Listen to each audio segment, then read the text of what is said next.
तीन प्रकार का भोजन खाने से कम उम्र में मृत्यु हो जाती है। नमस्कार, आपका स्वागत है दोस्तों। क्या पति और पत्नी को एक साथ बैठकर भोजन करना चाहिए? क्या मनुष्य को दूसरों का झूठा भोजन ग्रहण करना चाहिए? इस विषय में भगवान श्री कृष्ण ने बहुत महत्वपूर्ण बातें कही हैं जो प्रत्येक मनुष्य को अवश्य जान लेनी चाहिए ताकि उसे कभी अकाल मृत्यु तथा दुख दर्द का सामना न करना पड़े। दोस्तों, इन संसार के प्रत्येक प्राणी को अन्न की आवश्यकता होती है।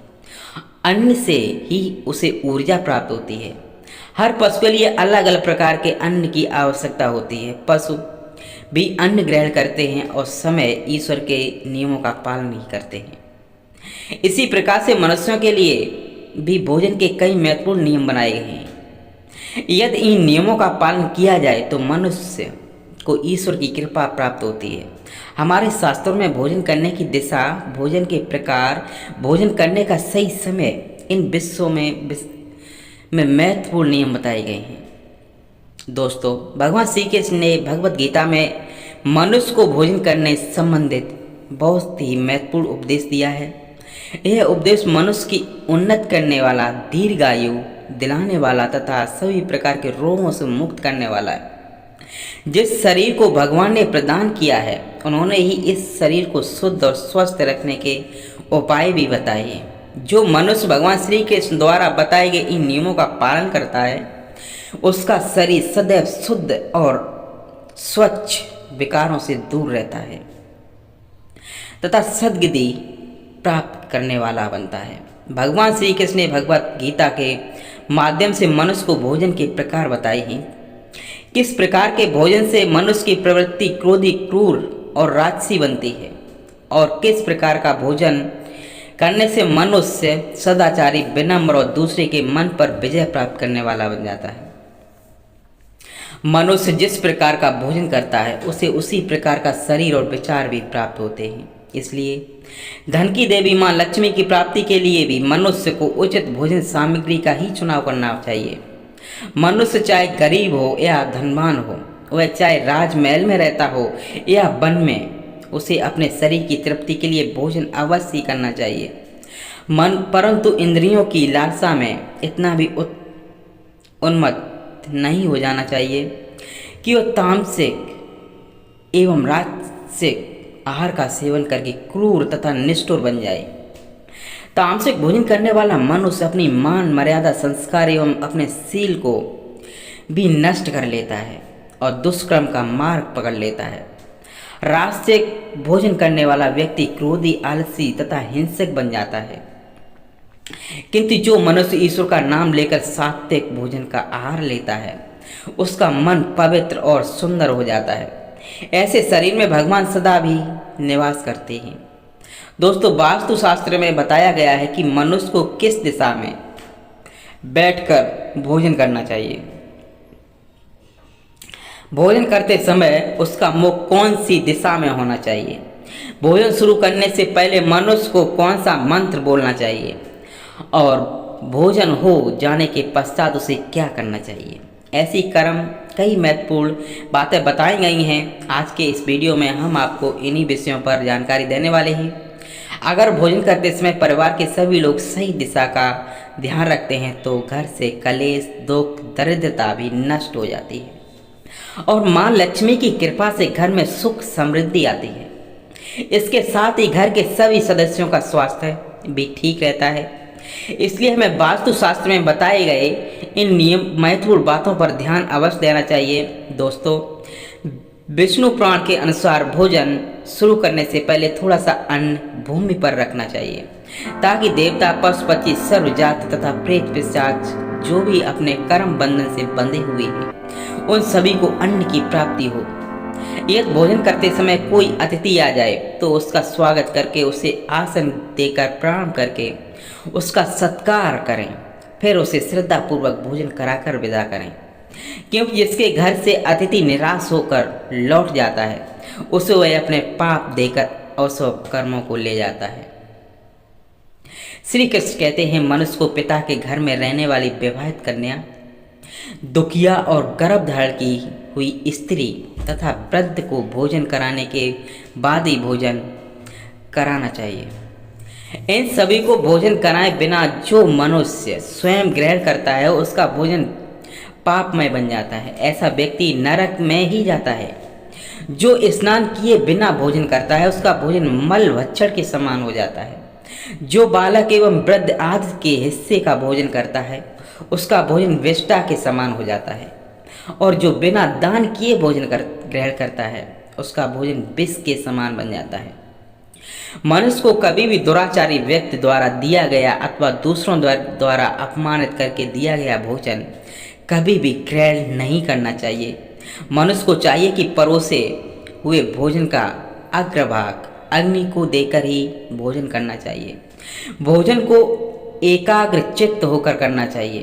प्रथम पीठा में, फिर लवण और खट्टा और अंत में कटु एवं तीखे पदार्थ का सेवन करें। प्रथम पांचने वाले मौन होकर ग्रहण करने चाहिए। ऐसा करने से व्यक्ति के सभी पाप कर्म तुरंत नष्ट हो जाते हैं और भगवान श्री कृष्ण की कृपा से उसे जीवन भर कभी अन्न की कमी महसूस नहीं होगी। दोस्तों, वस्तु के अनुसार पूर्व दिशा में बैठकर भोजन करने से व्यक्ति लोगों से और मानसिक तनाव से मुक्ति हो जाता है। बीमार भोजनों को पूर्व की ओर मुख करके भोजन अवश्य करना चाहिए। इससे उनके स्वास्थ्य में सुधार होता है, क्योंकि पूर्व दिशा उगते हुए सूरज की दशा है और सूर्यदेव बल, आरोग्य तथा दीर्घायु प्रदान करते हैं।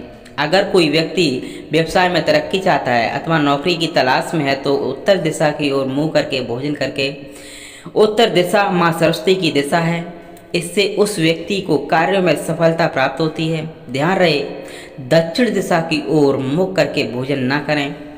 यह दिशा यम की दिशा वास्तुशास्त्र के अनुसार टूटे फूटे बर्तनों में भोजन नहीं करना चाहिए। यह दुर्भाग्य को निमंत्रण देता है। भोजन हमेशा स्वस्थ थाली में ही करना चाहिए। गंदी थाली में भोजन करने से जीवन में दुर्भाग्य आता है। एकादशी के दिन तामसिक अन्न का सेवन न करें।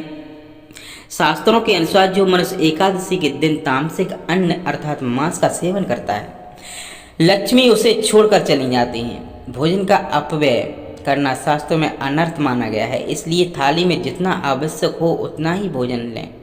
अगर कोई व्यक्ति साथ में भोजन कर रहा हो तो उसका भोजन समाप्त होने तक उठकर नहीं जाना चाहिए। इससे पितृदेव नाराज हो जाते हैं। भोजन के बाद थाली में हाथ धोना अनुचित माना गया है। थाली में हाथ धोने से अन्न का अपमान होता है। भोजन के बाद थाली में हाथ धोने वाले लोग नीची योनि में जन्म लेते हैं। सबसे महत्वपूर्ण बात, ध्यान रहे कि व्यक्ति को बिस्तर पर बैठकर कतई या कभी भोजन नहीं करना चाहिए।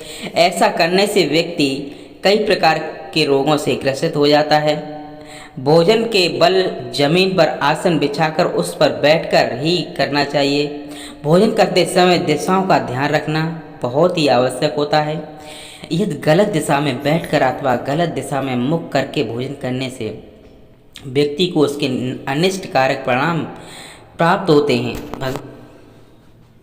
भगवान श्री कृष्ण कहते हैं कि जिस भोजन के ऊपर से कोई पैर रखकर चला गया हो अथवा कोई व्यक्ति भोजन को लांघ कर गया हो तो ऐसे भोजन को कभी खाना नहीं चाहिए। ऐसा भोजन अशुद्ध हो जाता है। ऐसे भोजन को पशुओं को खिला देना चाहिए। दूसरों के द्वारा लांघा गया भोजन खाने से मनुष्य की आयु कम हो जाती है और उसके शरीर में भिन्न भिन्न प्रकार के रोग उत्पन्न होते हैं। गरुड़ के अनुसार यदि भोजन में बाल निकल आता है तो ऐसा भोजन त्याज्य हो जाता है। यदि अन्न में बाल निकलता है तो उसे ईश्वर को कभी प्रसाद के रूप में नहीं चढ़ाना चाहिए और ना ही स्वयं खाना चाहिए। ऐसा भोजन प्रेतों को प्राप्त हो जाता है। श्री कृष्ण कहते हैं मनुष्य को दूसरों के लिए परोसा हुआ भोजन भी नहीं खाना चाहिए। जो मनुष्य दूसरों का भोजन छीन के खाता है अथवा किसी को बिना दिए ही स्वयं उस अन्न का उपभोग करता है उससे देवी अन्नपूर्णा रुष्ट हो जाती हैं। भोजन सभी में बांटकर खाना चाहिए। दूसरों के हिस्से का भोजन करने से मनुष्य के पुण्य कर्म नष्ट हो जाते हैं। पवित्र आसन पर बैठकर अपने पैरों को भूमि पर रखकर पूर्व की ओर सूर्य विमुख होकर अन्न ग्रहण करना ही सर्वोत्तम माना गया है। पूर्व विमुख होकर भोजन करने से यश की प्राप्ति होती है और उत्तर की ओर मुख करके भोजन करने से सत्य की प्राप्ति होती है। दोनों हाथ, दोनों पैर तथा मुख को पानी से धोकर ही भोजन करना चाहिए। भोजन के पात्र को भूमि पर रखकर अन्न ग्रहण करना ही सर्वश्रेष्ठ माना गया है। शास्त्रों में इस प्रकार के भोजन को उपवास के समान बताया गया है। मनुष्य को क्रोध रहित होकर भोजन करना चाहिए। क्रोध की अवस्था में भोजन करने से भोजन का अपमान होता है और कई व्याधियां उत्पन्न हो जाती हैं। यदि चित्त कहीं और हो तब भी भोजन नहीं करना चाहिए और गुस्से से भरे मन से भी भोजन करना अशुभ होता है। जो जूते पहनकर भोजन करता है, इस प्रकार के भोजन को आसुरी भोजन कहा गया है। ठीक मध्य रात्रि में, ठीक मध्याह्न होने पर भी भोजन करना अशुभ माना गया है। यदि पेट खराब हो तब भी भोजन नहीं करना चाहिए। गीले वस्त्र पहन करके भी भोजन करना अशुभ होता है। दूसरों के लिए परोसा गया भोजन भी कभी नहीं करना चाहिए। सोते हुए, खड़े होकर, टूटे फूटे पात्र में भूमि पर रखकर अथवा हाथ पर रखकर भोजन ग्रहण करने से दरिद्रता आती है। भोजन करते समय वेदों का उच्चारण नहीं करना चाहिए। शास्त्रों के अनुसार स्त्री को पति के बाद ही भोजन करना चाहिए। यदि पति घर से दूर हो तो पति को ध्यान करके भोजन ग्रहण करना चाहिए। इससे पति की आयु लंबी होती है और स्त्री सदा सुहागन रहती है। पति से पहले भोजन करना शास्त्रों में शुभ माना नहीं गया है। इससे पति की आयु कम हो जाती है। इसके लिए साथ ही विष्णु पुराण के अनुसार पति और पत्नी को एक साथ बैठकर भोजन नहीं करना चाहिए। ऐसा करने से दोनों में कलेश और विवाद होता है। अंधकार में अथवा आकाश के नीचे बैठकर भोजन नहीं करना चाहिए। भोजन करते समय सिर पर छत अथवा वृक्ष की छाया अवश्य होनी चाहिए। विष्णु पुराण के अनुसार केवल एक वस्त्र पहनकर भी भोजन करना अनुचित होता है अथवा नग्न अवस्था में भोजन ग्रहण करना अशुभ होता है। इससे जीवन में दुर्भाग्य आता है। सवारी पर बैठकर अर्थात किसी वाहन में बैठकर भी भोजन ग्रहण करना अनुचित हतो। साथ ही सैया पर बैठकर भोजन करने से व्यक्ति की आयु कम हो जाती है। हंसते हुए अथवा रोते हुए भोजन करना अनिष्टकारक होता है। इससे गली में अन्य फक्र प्राण जाने का भी खतरा बना रहता है। दोस्तों, इस प्रकार से शास्त्रों में भोजन के संबंध में महत्वपूर्ण नियम बताए गए हैं। उम्मीद है आपको यह जानकारी अच्छी लगी होगी। तो दोस्तों, वीडियो को लाइक ज़रूर करें और कमेंट में जय कृषि कृष्ण अवश्य लिखें। साथ ही हमारे चैनल को भी सब्सक्राइब करना ना भूलें। और दोस्तों, सभी का धन्यवाद भी और अपना ख्याल रखें। मिलते हैं अगली वीडियो में। तब तक के लिए आपका बहुत बहुत धन्यवाद। जय माता दी दोस्तों।